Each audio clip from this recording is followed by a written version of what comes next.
제가 예전에 그 인터넷 어떤 짧은 글을 보니까 그 재미있는 내용이 있던데, 어떤 아내분이, 여자분이 이제 결혼 생활이 많이 지치고 힘들었는지 그 짧은 글을 썼는데, 그 제목이 뭐냐면 남편 금매. 저는 집을 금매로 내놓는 건 봤어도 남편 금매로 내놓은 건 처음 봤습니다. 혹시 내 아내가 쓴 건 아닌가 한번 잘 들어보시길 바랍니다. 이런 내용입니다. 구청에 정품 등록은 이미 했습니다. 구입 당시 A급인 줄 착각하고 구입했습니다. 외관은 아직 쓸만합니다. 마음이 바다 같은 줄 알았는데 잔소리가 심해 사용 시 만족감은 현저히 떨어집니다. 음식물 소비는 동급의 2배입니다. 탁월한 음성 녹음 기능이 있습니다. 제가 옛날에 실수했던 말을 기가 막히게 잘 기억하고 있습니다.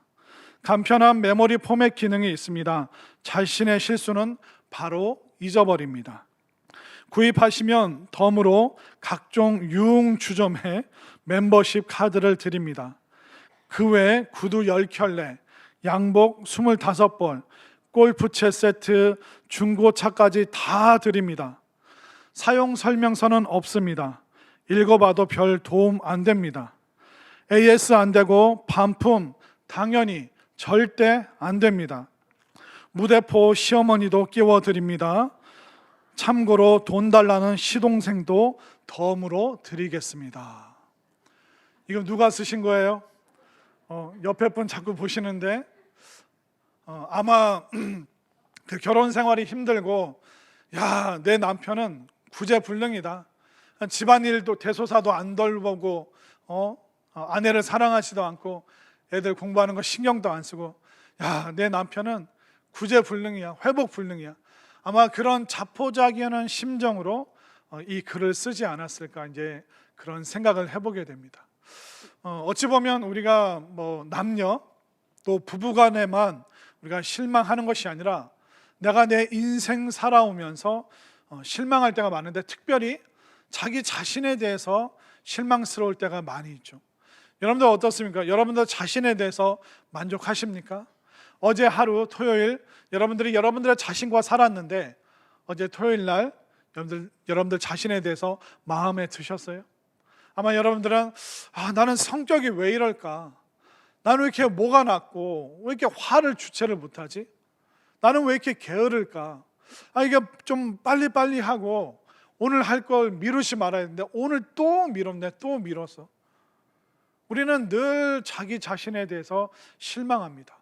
그뿐만 아니라 우리는 우리 가정, 경제, 또 자신의 사업, 또 자녀들에 대해서 실망하고, 또 실망을 넘어서 때로는 이거는 회복 불가능, 재기 불가능, 더 이상 이거는 안 된다, 우리는 스스로 체념하고 내려놔 버릴 때가 너무나도 많이 있습니다.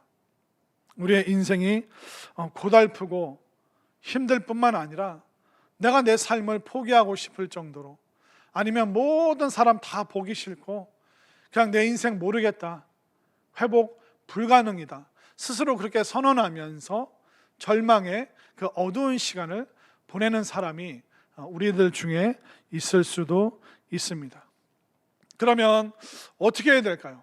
그냥 절망하고 체념하고 자포자기하고 그냥 가족들 다 미워하고 남편도 팔고 애들도 그냥 좀 누가 데려갔으면 좋겠고, 그냥 아무도 나 좀 신경 안 쓰면 좋겠다, 그냥 그렇게 살 수 있으면 좋겠지만 결국 그것은 좌절과 침체와 어두움밖에 없다는 것입니다.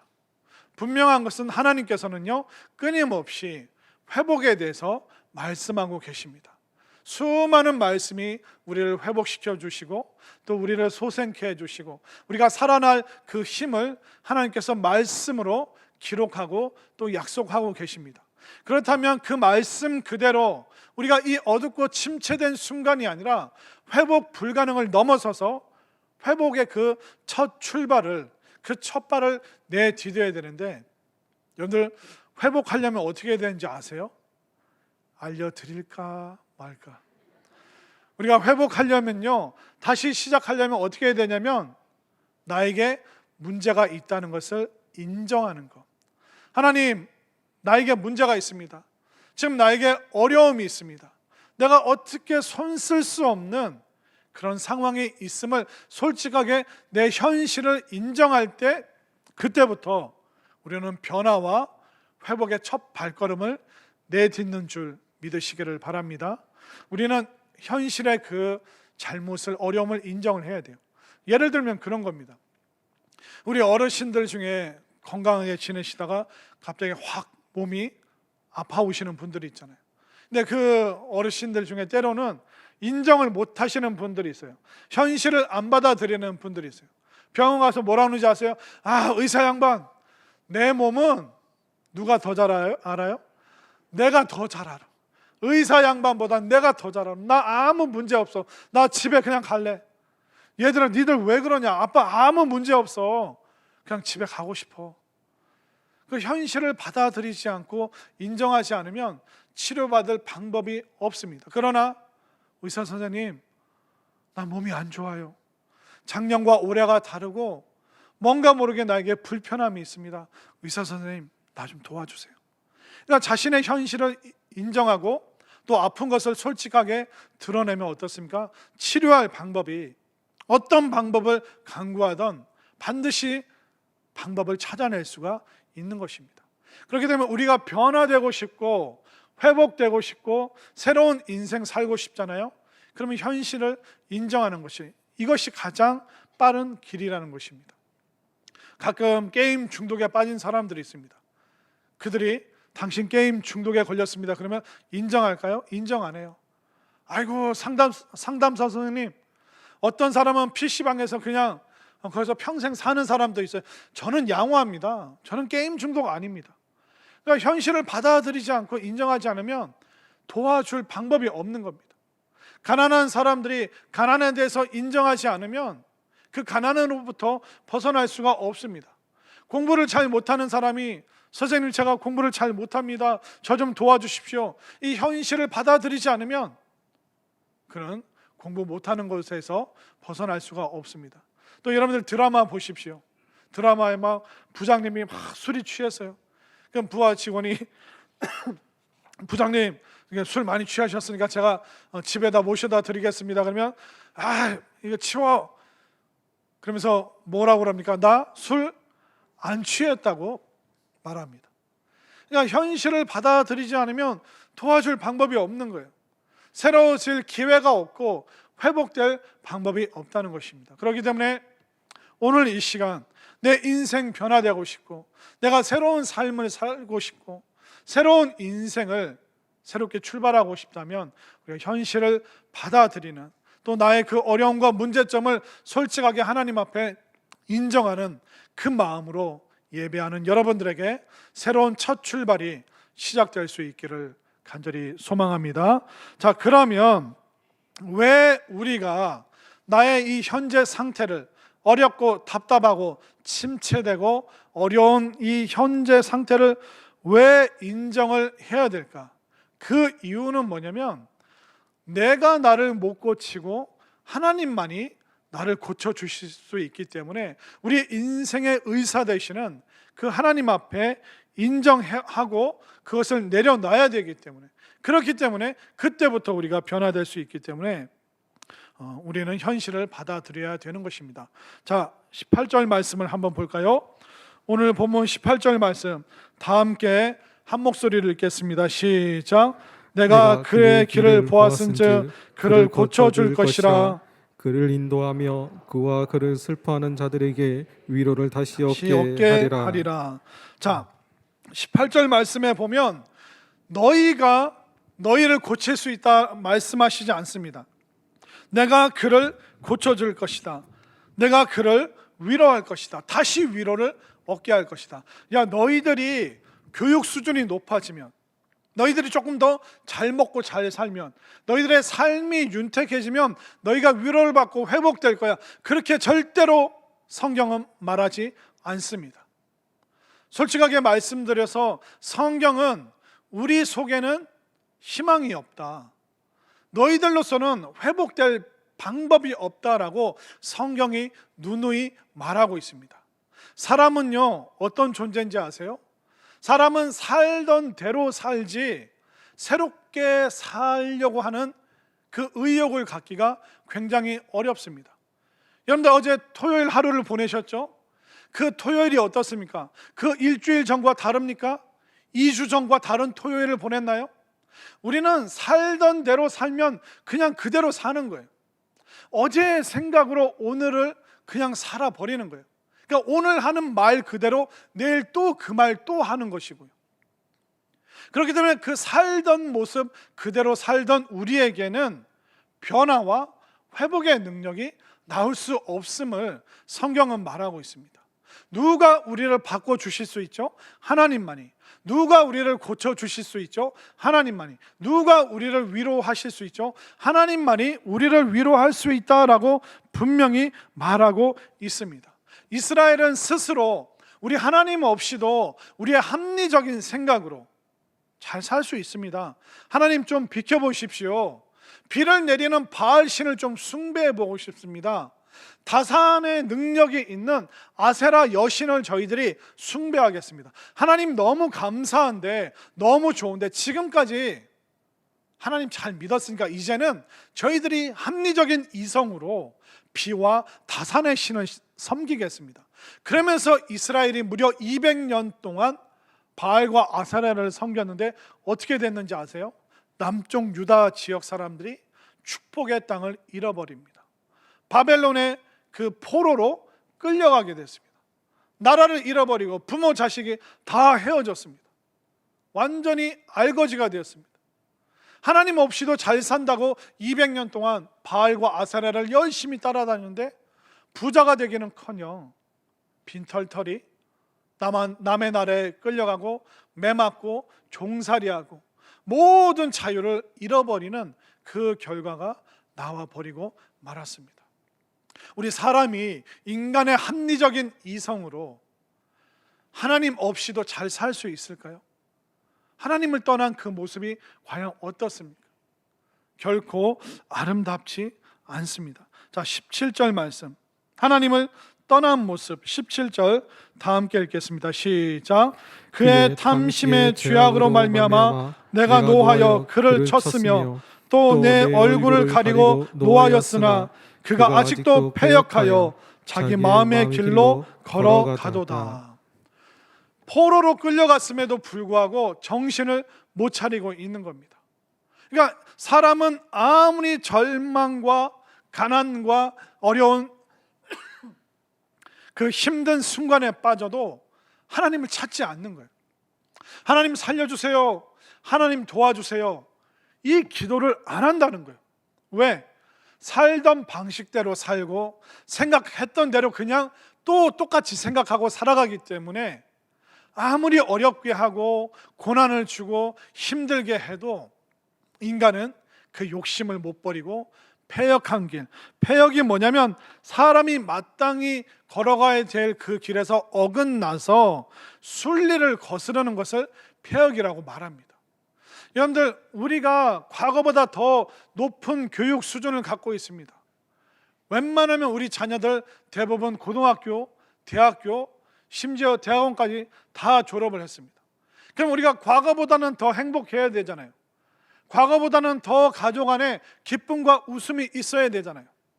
그러나 인간의 그 높은 교육열이 우리를 행복하게 만들어줬습니까? 우리가 7, 80년대보다 훨씬 잘 먹고 잘 삽니다. 그러면 잘 먹고 잘 사니까 애도 많이 낳아야 되잖아요. 옛날에 부모님들 우리 앞전 세대 보면 형제들이 몇 명입니까? 보통 7, 8명이에요. 요즘은 몇 명 낳습니까? 1명. 많이 나면 2명, 3명 나면 기절초풍이죠.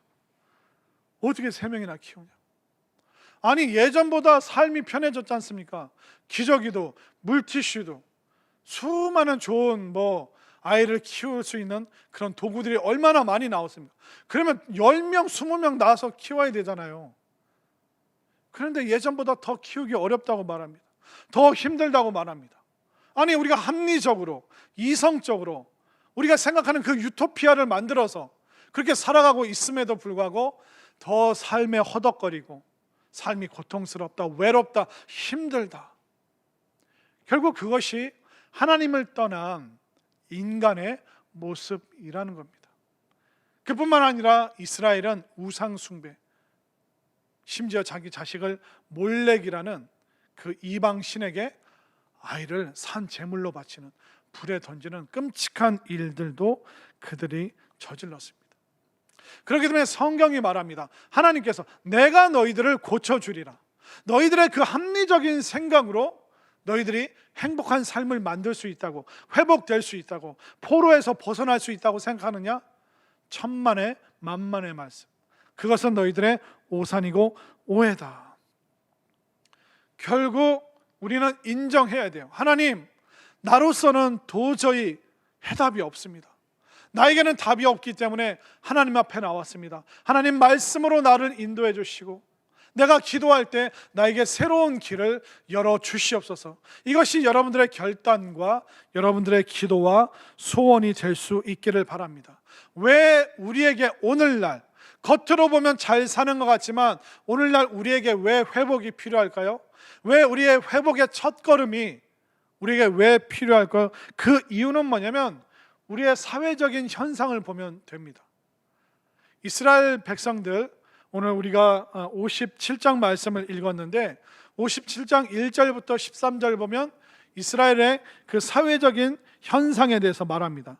이스라엘 사회 전체가 타락을 했고요, 이스라엘이 도덕 불감증에 걸렸고요, 남에 대한 동정심이 없습니다. 각종 우상 숭배에 빠질 뿐만 아니라 그들이 결국 음란한 길로 가게 되었음을 말하고 있습니다. 사람이 만든 모든 문명의 이기는 결론이 음란함으로 끝납니다. 그런데 인터넷 그게 처음 나왔을 때 얼마나 신기했습니까? 여기 뭐 젊은 세대 중에 천리안 통신, 멀리 떨어진 사람과 그 컴퓨터로 소통한다는 게 얼마나 좋았습니까? 그러나 그 인터넷이 결국 음란 사이트로 가게 되어 있습니다. 유튜브, 다른 사람의 삶을 본다는 것, 외국의 삶을 본다는 것이 얼마나 좋습니까? 그러나 요즘 학교 선생님들에게 들으니까 그 유튜브로 아이들의 음란한 영상을 쉽게, 손쉽게 보고 있는 그 현실에 대해서 정말 제가 얘기를 많이 듣습니다. 결국 종교적으로도 음란에 빠졌고요, 이스라엘이. 또 오늘날 또 우리가 이성으로 수많은 좋은 걸 만들어내지만 그 좋은 것의 결론은 결국 음란이라는 것입니다. 간음에 빠지도록 만드는 것이 바로 우리가 만들어낸 물질 문명의 결과라는 거예요. 그럼 이렇게 눈으로 보이는 사회 현상, 세상이 타락한 그 이유가 뭘까요? 결국 이 모든 사회 현상은 영적인 현상을 보여주는 결과라는 것입니다. 결국 믿음의 사람들이 믿음의 자리를 안 지키잖아요. 사회적인 타락이 일어나는 겁니다. 믿음의 사람들이 기도해야 되는데 그 기도의 자리를 자꾸 소홀히 하고 지키지 않으면 결국 사회적인 타락으로 드러남을 성경은 처음부터 끝까지 계속 이야기를 해주고 있는 것입니다. 과연 여러분들은 이 영적인 자리를, 예배의 자리를, 이 기도의 자리를 얼마나 여러분들 잘 지키고 계신지. 이 거대한 사회적인 타락의 현상을 막을 수 있는 게 뭘까요? 결국 믿음의 사람들이 말씀 앞으로 오고 우리가 기도의 자리를 지키고 우리가 눈물로 기도하는 것이, 하나님 앞에 아뢰는 것이 이 땅과 이 나라의 이 사회에 우리 자녀들에게 수많은 문제가 있음을 하나님 앞에 솔직하게 내놓을 때, 우리가 영적으로 회복될 때 이 나라와 이 땅도 회복될 수 있음을 분명히 믿으시기를 바랍니다. 결국 문제 해결은 하나님께 있는 거예요. 그럼 누가 하나님 앞에 나올 것인가? 불신자가 하나님 앞에 나오겠습니까?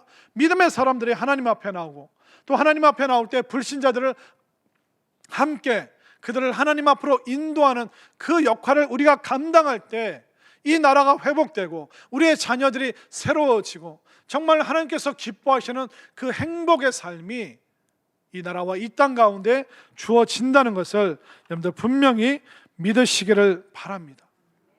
이것이 왜 그리 우리가 영적 회복, 우리가 예배드리고 기도하는 삶이 왜 중요한지 제가 설명을 드렸습니다.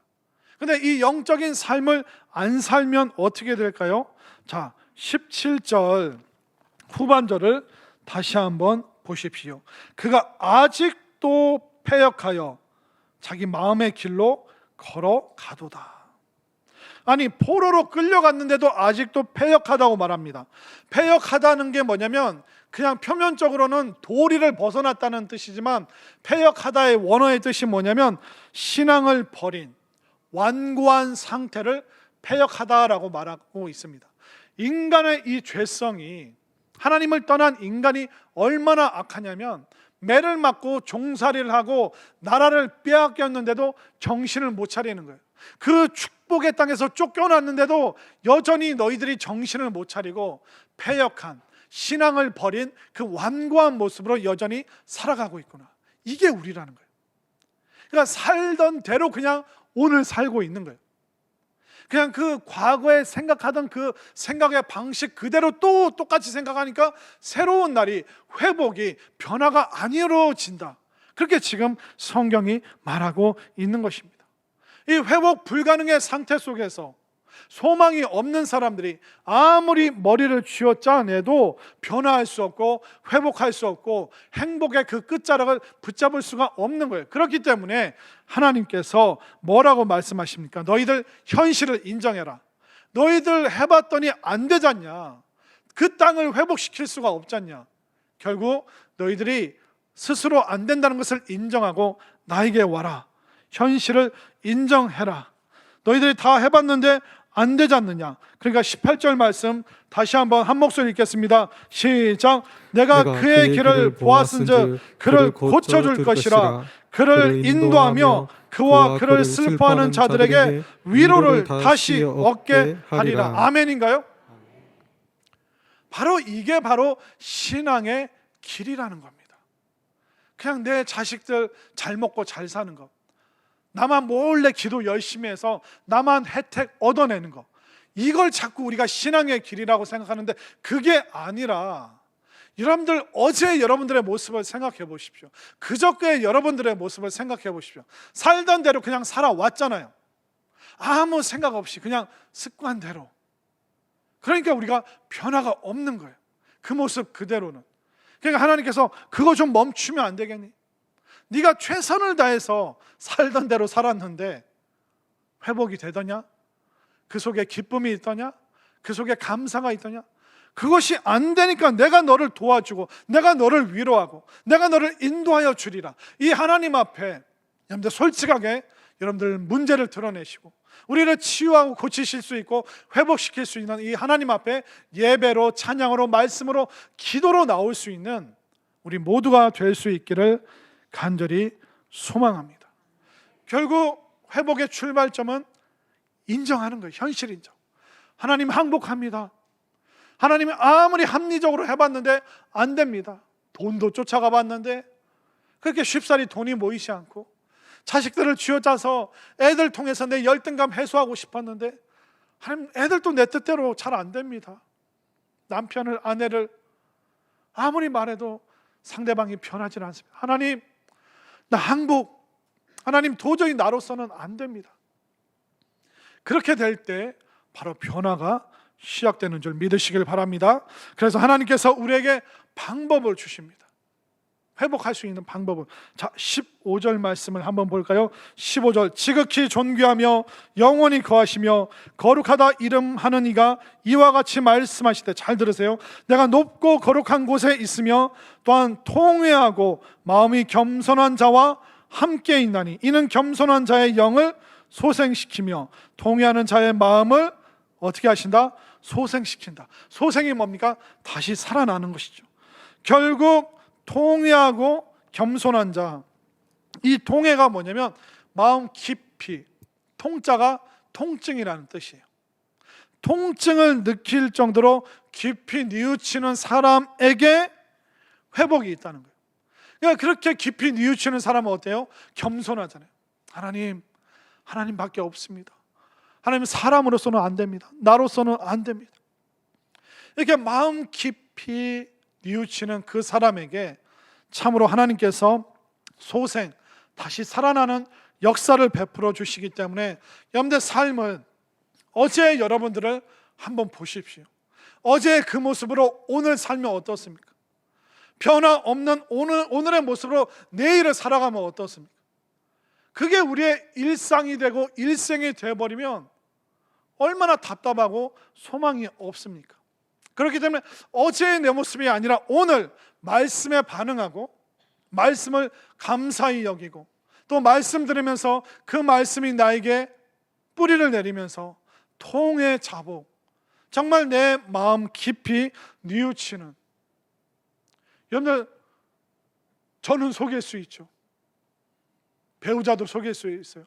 애들도 속일 수 있어요. 그러나 우리가 하나님 못 속입니다. 그 하나님 앞에 우리가 솔직해져야 되는 거예요. 하나님, 내가 사람 다 속일 수 있지만 하나님 속일 수 없다는 걸 인정하라는 거예요. 그렇기 때문에 우리가 깊이 뉘우칠 때, 우리가 하나님 앞에 뉘우칠 때, 회개할 때 하나님 우리 부끄럽게 안 하십니다. 우리 수치스럽게 안 하십니다.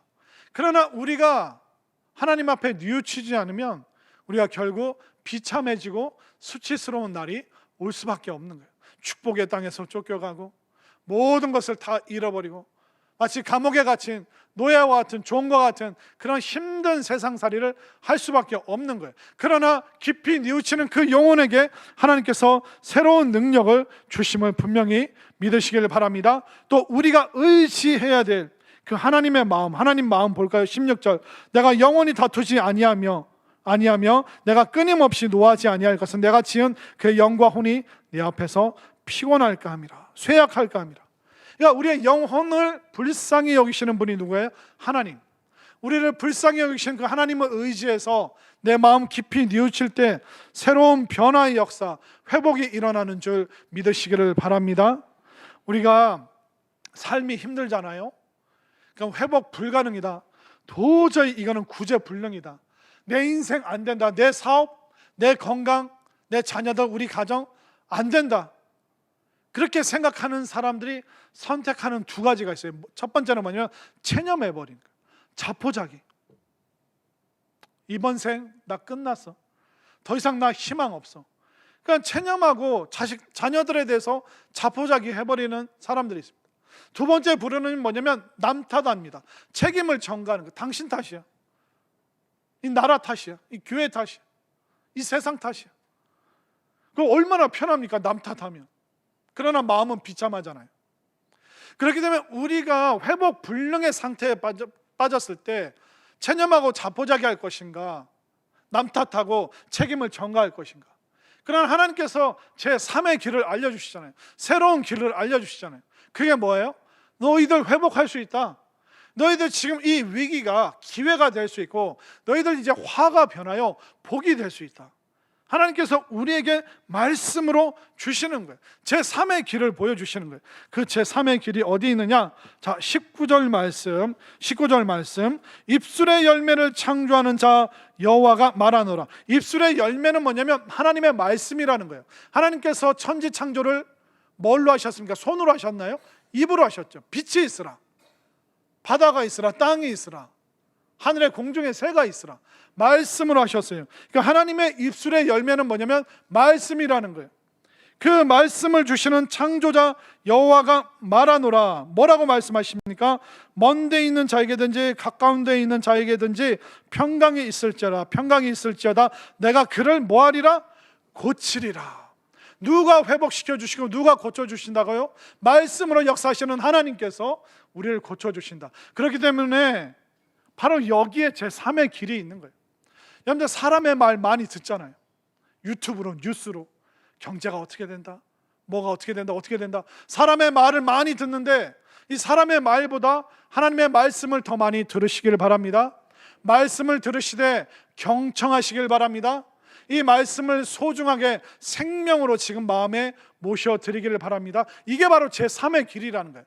화가 변하여 복이 될 수 있는 비결, 회복 불능의 상태에서 회복할 수 있는 비결이 어디 있느냐? 바로 하나님의 말씀. 그 말씀에 평강이 있고 위로가 있고 그 말씀으로 우리를 고쳐주신다 말씀하고 있습니다. 누구를 고쳐주실까요? 먼 데 있는 사람이나 가까운 데 있는 사람이나 지금 이 자리에 함께 예배 드릴 수 없어서 침상에 있는 사람, 어려운 곳에 있는 사람, 출장으로 해외 멀리 있는 그 사람들도 말씀 듣기만 하면 하나님 고쳐주시고 가까이 이 예배당에 힘있게 걸어 나와서 예배드리고 말씀 들을 수 있는 가까이 있는 우리 모두도 하나님 말씀 붙잡을 때 고침받을 수 있다는 걸 여러분들 꼭 믿으시길 바랍니다. 부자가 되면 문제가 다 해결될 것 같죠? 근데 부자도 자신의 그 부유함으로 평안을 못 누릴 수 있습니다. 여러분들이 절세 미녀가 되면 행복할 것 같죠? 안 돼봐서 모르시죠? 큰일 났네. 절세 미녀도 자신의 미모로 평안을 못 얻을 때가 있습니다. 연예인들의 그 인기 어떻습니까? 인기만 있으면 평안을 누릴 수 있을까요? 그렇지가 않더라는 겁니다. 아무리 내가 발버둥 치고 내가 최선을 다해보지만 사람은 늙어갑니다. 몸의 기능이 약해집니다. 기억력도 우리가 흐려질 수 있습니다. 우리의 감정도 들쑥날쑥합니다. 너무 불완전한 우리가 어떻게 해서는 회복하려고 하지만 어려움이 있다는 거예요. 한계가 있다는 거예요. 절대적으로 안 되는 영역이 있다는 겁니다. 그렇게 되면 우리가 어떻게 해야 된다고요? 하나님 앞에 나오면 멀리 있다가 하나님께 오고 또 가까이 더 하나님 가까이 나올수록 정말 깊이 뉘우치는 마음으로 말씀 듣고 그 말씀에 반응할 때 회복시켜 주시고 고쳐주시고 평강 주신다는 걸 여러분들 확신하시기를 바랍니다. 제가 마지막으로 어떤 목사님 얘기를 해드릴게요. 한국 대학생 선교회 CCC 아마 다 아시죠? 그것을 설립하신 분이 김준건 목사님이에요. 근데 이분의 책과 그 글들을 보면 와, 어떻게 삶이 이렇게 어려웠을까?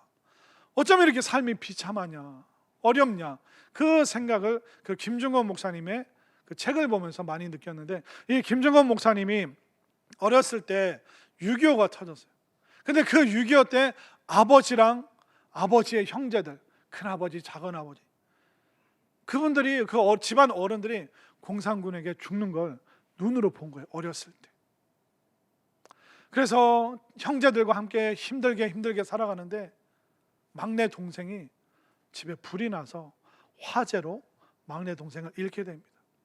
그러니까 그 비참한 마음으로 다른 데로 이사를 갔어요. 근데 벌목하는 곳이었는데 그 벌목장에서 또 다른 동생이 놀다가 그 나무가 쓰러지는 걸 모르고 거기에 깔려서 사고로 또 세상을 떠나게 됩니다. 두 동생을 그런 사고로 잃습니다. 그러다가 이제 잘 자랐는데 또 그 다음 동생이 또 교감 선생님이 되었어요. 근데 교감이 되었는데 간암으로 10살, 16살 두 딸을 낳고 형, 우리 딸 둘 부탁해. 교감이 된 그 또 다른 동생을 3명을 이렇게 쭉 잃게 됩니다. 그뿐만 아닙니다. 장성한 딸이 있었는데 결혼한 딸이 급성 위암이 걸려서 157일 투병하고 딸 하나 놓고 아버지 앞에서 딸을 부탁합니다 하고 딸이 자기 눈앞에서 세상을 떠나는 모습을 보았습니다. 아버지와 그 친척들이 6.25 때 돌아가시고 동생 3명이 화재로, 사고로, 간암으로, 심지어 다 아이들 잘 키우고 있는 행복한 그 딸이 병마로 세상을 떠나는 것을, 그분은 모든 것을 다 겪은 겁니다. 한 사람으로서 목회자이지만 신앙의 회의가 들었을까요? 안 들었을까요? 저는 신앙의 회의가 있었다고 생각합니다. 과연 믿음 생활이 무엇인가? 그분이 분명히 절망하는 순간이 있었을 거예요. 근데 그분이 뭐라고 고백했냐면 한번 들어보세요. 정직하게 고백하면 나는 하나의 얼굴로는 웃고 다른 얼굴로는 울고 있다. 내 영혼은 주님을 찬양하고 기뻐하고 감사하며 환희가 솟는다. 그러나 내 마음 다른 곳에서는 슬픔의 비가 끊임없이 흘러내리고 있다. 옆을 보면 정신 착란증에 걸릴 것 같고 위를 보면 현기증이 나고 내 안을 들여다보면 죄와 추한 것들로 인한 과거의 회왕과 슬픔과 불안한 안개밖에 없구나. 그래서 나는 주님만 바라볼 수밖에 없다. 나는 한 해 한 해를 사는 것이 아니라 하루하루를 사는 것이 아니다. 나는 한 발짝 한 호흡, 주님과 호흡하지 않고는, 주님을 호흡하지 않고는 나는 살아갈 수가 없다. 내게 깊은 위로와 평안과 감사가 필요하다. 그것은 내게서 나오는 것이 아니라 성령님의 은혜로 나에게 주시는 예수님의 호흡이다. 그러니까 하루도 못 살겠다는 거예요. 주님으로 숨 쉬지 않으면 죽어버릴 것 같다는 거예요. 정신병에 걸릴 것 같다는 거예요. 절망할 수밖에 없다라고 고백하고 있습니다. 여러분들이 이런 상황에 처한다면, 아버지가 돌아가시고 형제들이 사고로, 딸이 눈앞에서, 그러면 여러분들 견딜 수 있습니까? 견딜 수가 없다는 거예요. 사람의 힘으로는, 사람의 능력으로는 회복 불가능이라는. 그런데 주님과 함께 호흡하고, 주님을 호흡하고, 주님을 의지하고, 이거 아니면 내 스스로 회복할 수 없다는 겁니다. 우리는 대단한 것 같지만 여러분들 혼자 있을 때 얼마나 여러분들 스스로 연약함을 느끼십니까? 혼자 있을 때 여러분들 얼마나 스스로에게 절망합니까? 나 이거밖에 안 되는구나. 하나님, 나 이거밖에 안 되는군요. 그럼 매일매일 우리가 느끼고 있잖아요. 그러니까 우리는 대단한 것 같지만 분명한 한계가 있는 거예요. 그래서 하나님이 길을 알려주시잖아요. 통에 자복해라, 깊이 뉘우쳐라. 그리고 너희가 안 된다는 것을 솔직히 현실을 인정을 해라. 그럼 나에게 와라. 나에게 와서 입술의 열매인 나의 말을, 나의 말씀을, 기록된 말씀을 들으라. 그러면 하나님이 우리를 고쳐주시고, 하나님은 우리를 인도해 주십니다. 하나님이 우리를 위로해 주십니다. 하나님께서 우리에게 평강을 주십니다. 그 회복의 길을 하나님께서 우리에게 주시기 때문에 다시 한번 예배로 회복하시고, 말씀으로, 기도로, 찬양으로 회복하여서 새로운 인생의 그 출발점을 내디딜 수 있는 우리 모두가 될 수 있기를 간절히 소망합니다.